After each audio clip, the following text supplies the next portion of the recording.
रामचरितमानस का विश्लेषण आप इस पर चिंतन करिए।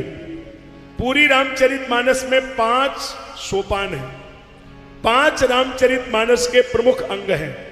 जोड़िए आप, कौन कौन? नंबर 1 श्लोक, नंबर 2 सोरठा, नंबर 3 दोहा, नंबर 4 चौपाई, नंबर 5 छंद। पंचायतन है। आप बोलिए ना, आप लोग रामायण पढ़ते हैं। 5 श्लोक, दोहा, चौपाई, छंद, सोरठा। अच्छा, अब आप इस पंचायतन को जोड़ सकते हैं। जोड़िए जरा उत्तरकांड में आकर के। पूरी मानस को आप इस पे आइए।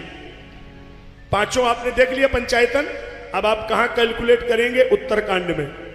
दोहा, छंद, चौपाई, सोरठा, श्लोक, कुल मिलाकर के गिनती होती है 10,665। जोड़िए आप, 1 0 6 6 5 10 6 6 5 10,665।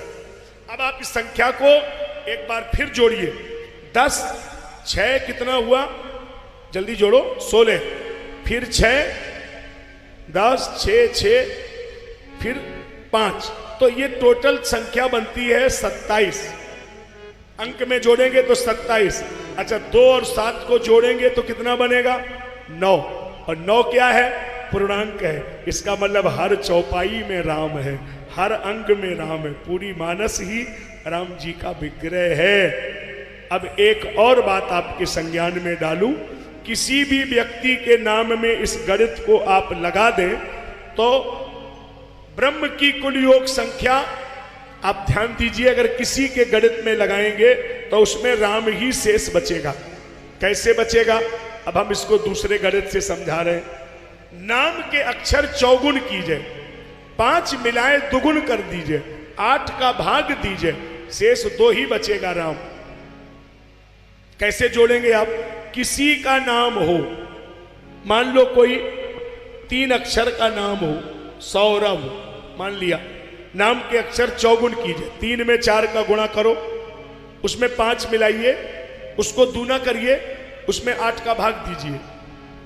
जल्दी करो, कितना शेष बचा? 2। अच्छा, 4 अक्षर, 4 में 4 का गुणा, उसमें फिर 5 मिलाइए, उसको दूना करिए, फिर देना 8 का भाग, फिर भी 2।